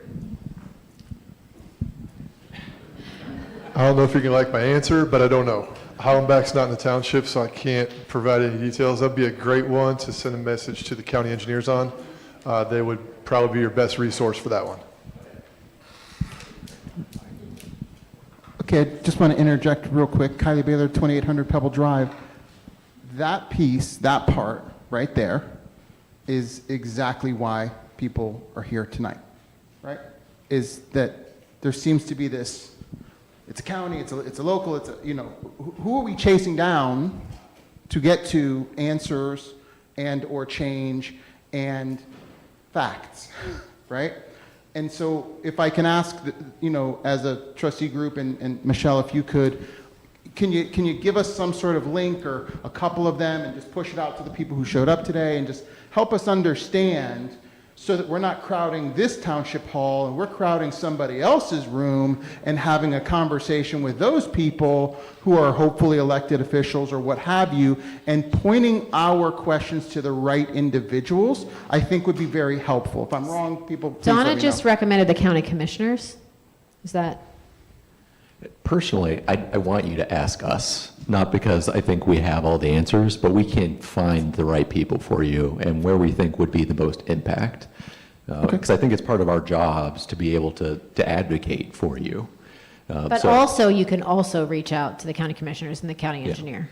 But the county engineer. If it's roads. Yeah. We can walk and chew gum at the same time. Right. I mean, the idea is that it's important because the frustration is that it's a feeling of powerlessness, right? Things just happen. Nobody wants it to happen, but it has to happen. And lawsuits and so on and so forth. I would be okay with the lawsuit. If you told me we are taking care of the citizens in this community and we're getting sued and we're winning those or fighting our darndest to it, I would back that. And keep I would in mind that understand every area that say we fight a fight in your guys' quadrant, right? there's a whole lot of other residents in the township that also pay those taxes, that a lot of money is being diverted. True. And you're just as important as everybody else, right? We're True. all equally important. So And just be maybe it's aware not of so that. much about a specific neighborhood, but for instance, this intersection, which has been probably 50% of the conversation, that impacts, I don't know, everybody, right? So I think that there's a conversation around, if you've got 35,000 residents, right, and it's going to impact 25,000 residents, and we're thinking this is not what we want to do, and somebody's going to walk in here and say, I'm going to sue you unless you give me what I want, and nobody wants it, there's kind of a bring it on. And it's like parenting, right? Sometimes we got to pick our battles, and sometimes they're worth picking. Yeah. Fair point, thank you. And we've picked those fights, so we're not afraid to do so. And I can add Okay. just real quick, I mean, anything regarding South Old State is going to have to be directed to the county. But we still are able to be your point person. I know you guys have contacted me directly. And I will say, every time I've responded to you guys, if it was not directed to the trustees are well aware of it because they are here for the people. I'm also here for the people, but this is who you guys voted for. So every time you guys communicate with me, it is always shared with the trustees. So we are happy to provide the information, facilitate the conversations, what have you, so. Yeah, and one more thing with Hollenbach, I don't want to be a liar. I actually don't know if Hollenbach's a county road or Berlin Township road. When there's activity up there or projects up there, we don't always know about it. The county took Shanahan this past year from us and Berlin. Hollenbach may still be a county road. It may be, may still be a township road, maybe county. I don't want to be a liar. But if it's the intersection of Old State, definitely hit the county. If it's Hollenbach itself, it could be either one. I'm not sure. And if you send us an email, we'll figure it out. Mary Nicholson, 3805 Hidden Cove Circle. My question is there a way for us to be proactive rather than reactive? My question also is, I have information from the Army Corps of Engineers, and we would have to be in contact with the Huntington branch in West Virginia. The health of the reservoir is under Section 408. But in order for me to contact them, I have to have the name of the location, the proposed mitigation site drawings. I have to have the name and address and phone number of the landowner, the developer, the consultants, and the engineers. So if I wanted to reach out, how would I do that? I'm asking to support you so that you are not put into a position that maybe you don't even have to go to. There may be an agency who can say, no, not going to happen. And why run around having everybody be upset if we can head it off the pass? I can answer that if you want. So if an application is filed, the zoning application does have all the contact information, their site information, the layout, whatever the Army Corps may need. That is all available on their application, which is public record. We do post that on our website once it's a current zoning application. But if you hear a notice or see something that we're going to have a hearing soon, we can gladly send you that application with all the information. That is out of our purview, unfortunately. That's my original question, right? We have to chase down who these people need to be. If you've been volunteering to be the point person, I think that my neighbor is asking for you to chase down who that needs to be. And I can do that. Okay, Yeah. thank you. Yeah, and I don't have that answer today. Quite frankly, I've never, we've dealt with them directly without just the park itself on their projects, but. Sure, yeah. Next question, the most patient gentleman in the room, in the back. Matt Holtzlander, 2238 Park Circle, with the HOA for Village of Elm Creek. Quick question, I'm comfortable, thank you for all of your help with the question, the intersection in question, but another intersection that's kind of been an eyesore and a pain for quite some time is Old State and Orange Road. Is there any update on what is happening with that mess of a mud hole they've got for the last 3 years?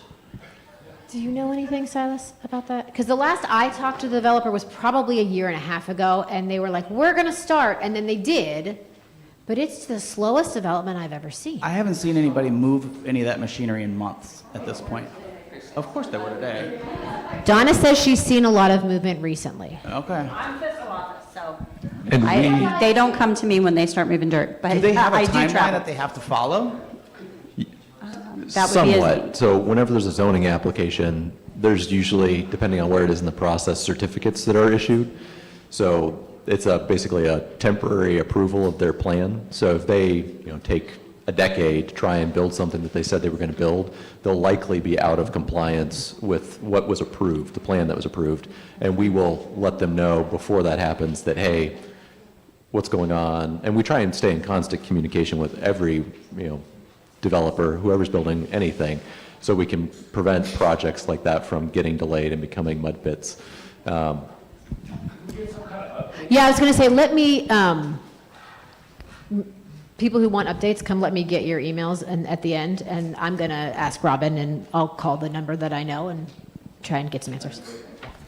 Yeah, and a lot of that, unfortunately, is driven by the property owners, because we can set approval timelines for when they have to have certain things built, but whether or not they actually build them is up to them. Tim Shea, 5927 Cheyenne Creek Drive. So one of the criteria that you mentioned was the welfare of the residents. And I'm wondering if there's some sort of formulary there for needing to bring in extra chairs to a impromptu meeting, or petitions or something like that, that gives you a basis to say our residents' welfare will be impacted negatively if we were to move forward with this by the public outcry. Is there anything like that, any precedent?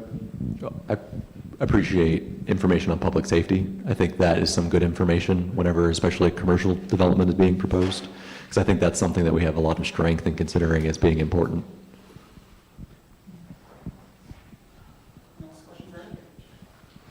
TJ Black, 3639 Hidden Cove Circle. I'm not real developer friendly, this area up here. I was very much involved with the Evans Farm development and heard all of the promises, how it was going to affect our particular neighborhood. None of the stuff came true. So, I mean, there's a lot of pie in the sky conversation from the developers to get us to nod and say, okay, that'll be fine.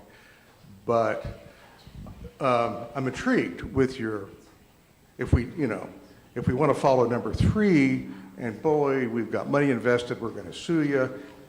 Of course, I would be naive to say that wouldn't happen. Of course that would happen.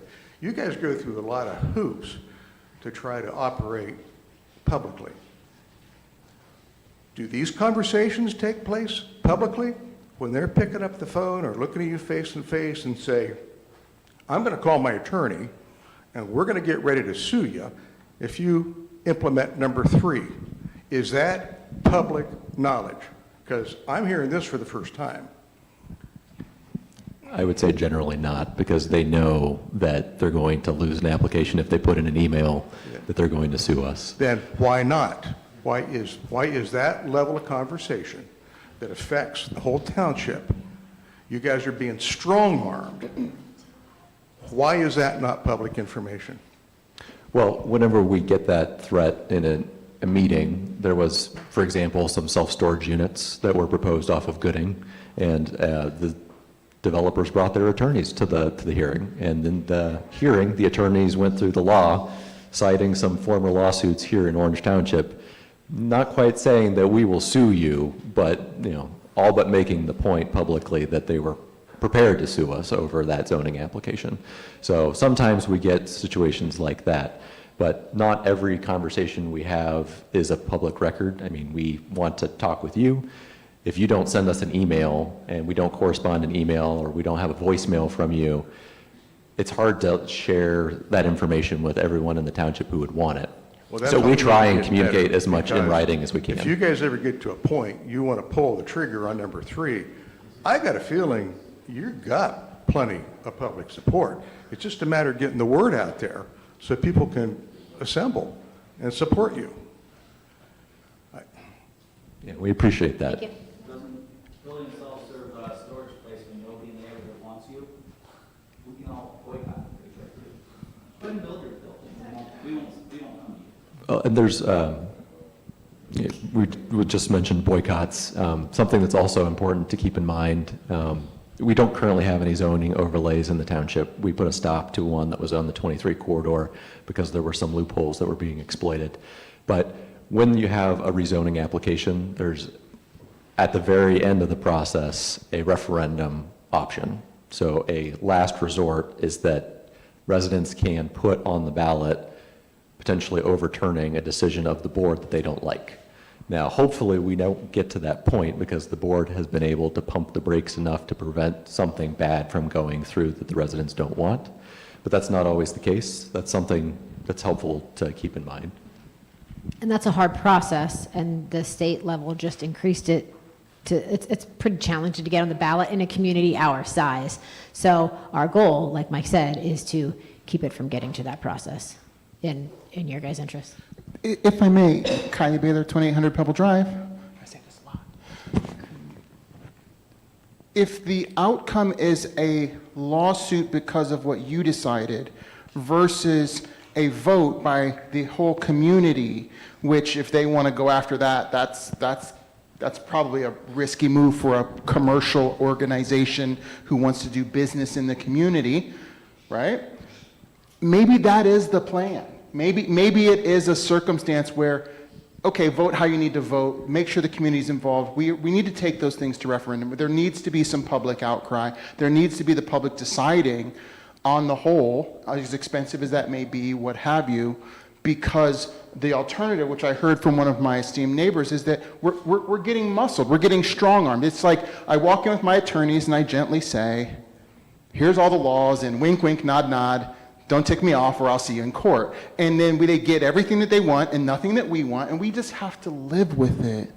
And I think there's something to why there's so many people that show up and say, that's really not what we're here for, is to get muscled by businesses, especially when they're not even residents, right? That's a question. These people don't even live here, right? They're not impacted. They're here to make money off of this community, not to live in it. And I think there's something that matters there.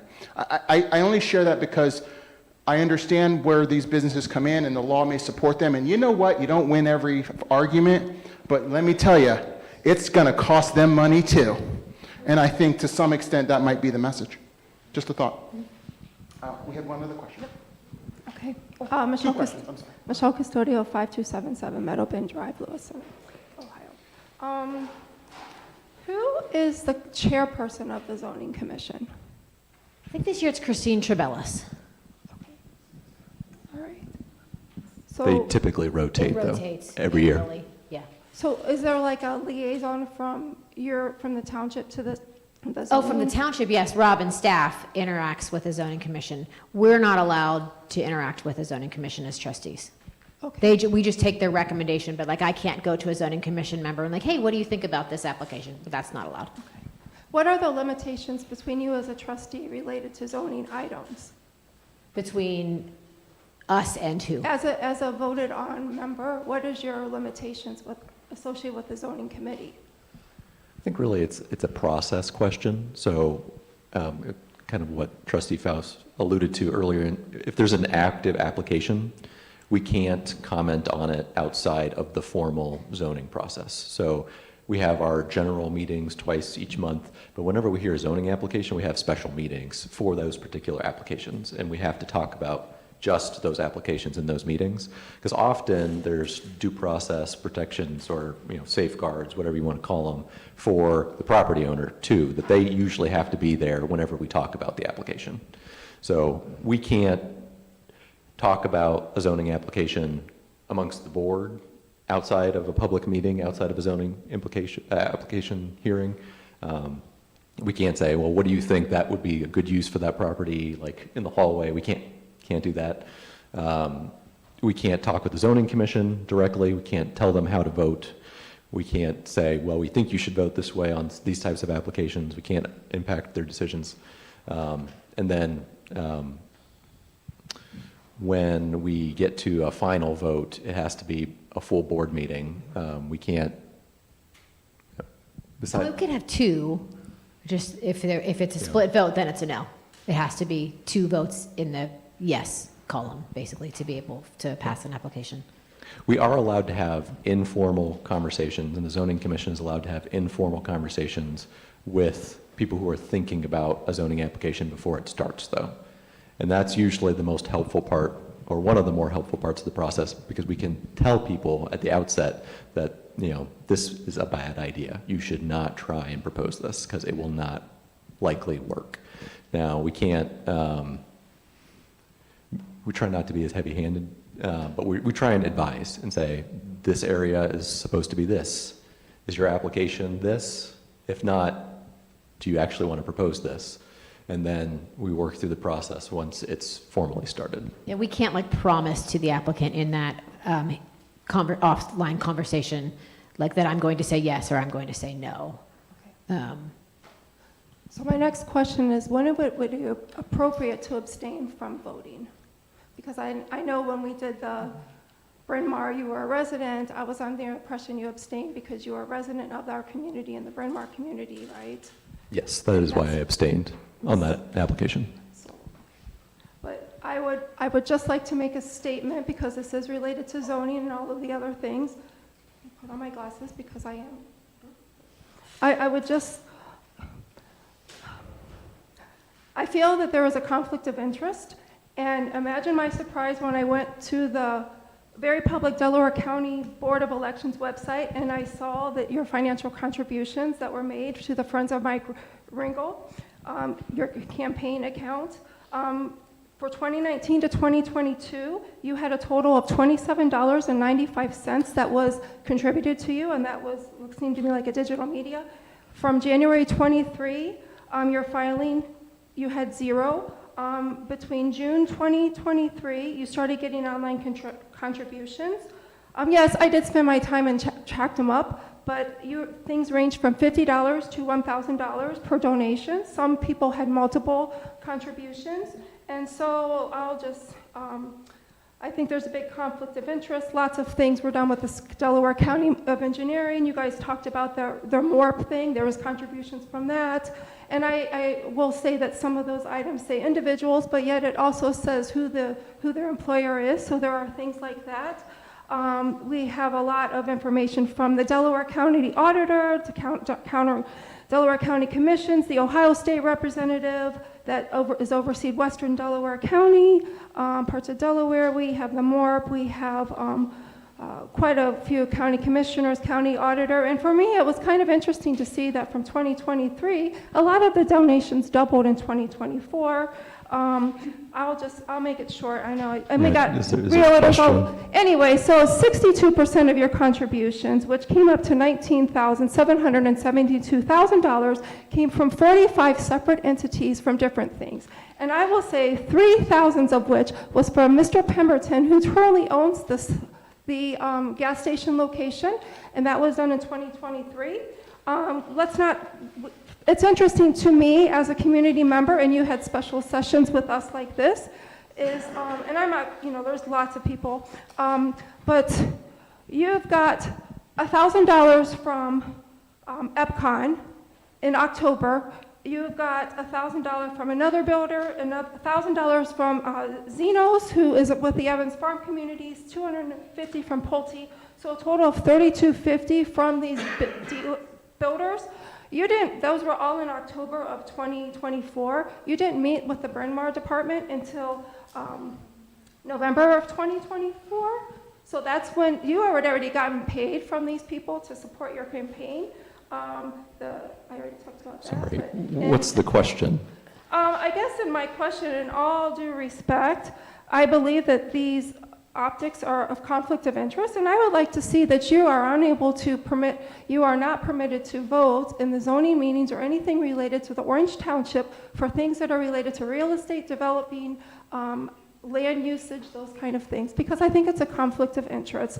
I looked at the other two trustees, and they did not have any contributions from any of these folks. So I think you are a conflict of interest, and I would like that stated. Okay, well, I think it would be helpful And to I don't know talk what about. the process would be to do that in a larger And we do need to space. stick with just the topics at hand. It is Thank you. related to zoning, because you're talking about absolutely. lawsuits and protecting you want to advocate for us, and I'm advocating for us that, there is transparency out there, but people don't know to look at it. I found it, I looked at it, and what can we do to help minimize potential lawsuits? Because really, we could come to you and sue and say this is a conflict of interest, could we not? I'm not a lawyer, but you have lots of people that fundraise for you, so. I have accepted contributions, campaign contributions from people who have developed different housing projects in our community. As you said, it's a public record, it's an open book. Anyone can look at that, and I encourage people to look at that and ask questions. I think the question maybe is, do you recuse when there's a situation that could be a potential conflict of interest? And the answer is yes. A great example, like you mentioned, is EPCON. I've received contributions from the builders for EPCON in the past. I've served in a couple of different public roles that they've wanted to support the work that we've done here in the township. And we have multiple EPCON products here in the township. So I think it's not really that they want to donate because they think they're going to get future support. I think it's because they appreciate the administration that we have here in the township. But in that situation, I would have been happy to recuse on the fact that I thought it would be a potential conflict of interest related to campaign donations. But I also lived right next to the potential development, and I thought that was going to be an even bigger potential conflict of interest, because I think one of the big points that arose in that hearing was potential cut-through traffic with a connection to that community. So I didn't think it would be right for me to be making a decision in that situation, so I didn't. And there are other situations where I've also received a campaign contribution from some landowners that had different rezoning applications in the township, and I voted against them. So they still contribute, even though I have actively harmed their business interests. So I don't think that I don't think there's anything wrong with what has been publicly shared, but I'm always happy to address any concerns. Next questions with Jesse. Jessica Din, 5304 Meadowbend Drive. To kind of piggyback off of the EPCON, have we discussed English Drive, Rock Drive, and how you're going to keep us safe? So what we discussed so far is timing and construction of English. I think in the zoning hearing, especially when Rob Riley from the county engineer was there, he kind of explained how that road would be built. And then, look, I'm assuming, so this is probably a better question for you, like there's going to be a stop sign right basically across from Kylie's driveway, right? Like at Rock and, what's the cross street? Pebble Drive, right? So there'll be a stop sign there. Are we going to look at any other factors of, signage or of speed bumps, or, are our streets going to be paved since it's going to be off of new pavement? Just different things about, are we discussing that location at all tonight? So we implemented it, sorry. Okay. We can't control county roads, but we have implemented partnerships with our different HOAs to install safety signage. So if your HOA is interested in some flashing speed signs, the township has agreed to pay for the installation of those signs, and then we work on the long-term maintenance with the HOA. So there are ways that we can help with some safety infrastructure, and we encourage everyone to please contact your HOAs if you're interested in those signs. Is there still any room for, debate on how we're going to handle Rock? If it could be a right turn only, or if it could be, kind of how it is at, I'm drawing a blank on the name, by Roe Park there? Are we going to have as far as you mean something- off of Southwell Estate? No, as far as English to Rock. My understanding is that'll be a traditional intersection.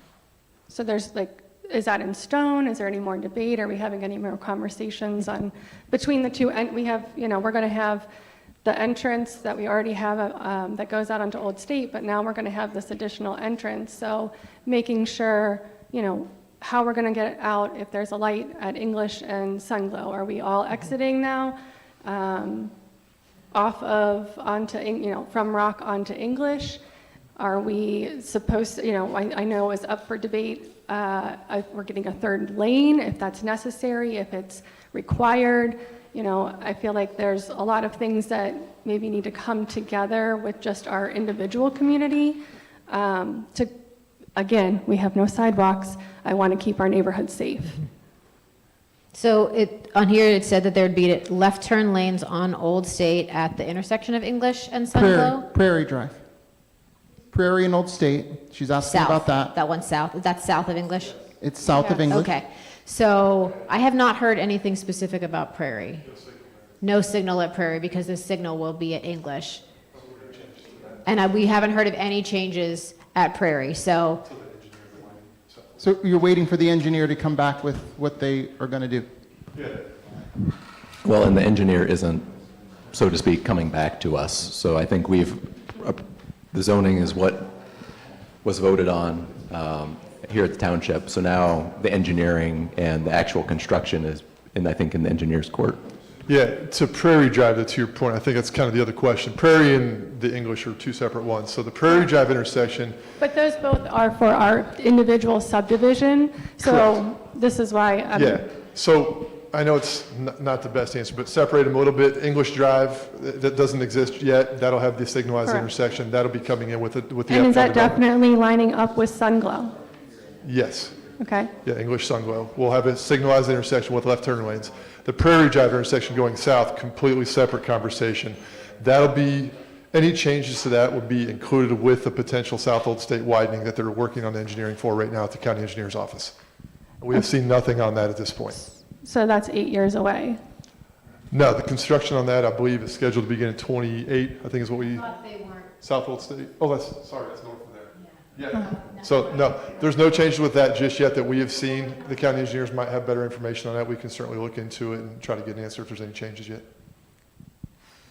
Yes, I'm concerned about safety, for sure. My only other little second part would be, has Orange Township thought about the possibility of trying to acquire the intersection, the land at the intersection there, and making it more of, you know, a park environment like it is here at Old State and Orange, and, you know, creating that continued community of walking paths and bike paths and, you know, doing something for the residents other than the businesses. So when South Old State is widened, whether it's north of Lewis Center or south of Lewis Center, it's a complete streets plan, so there will be path on one side and sidewalk on the other, similar to how it is right now south of Orange.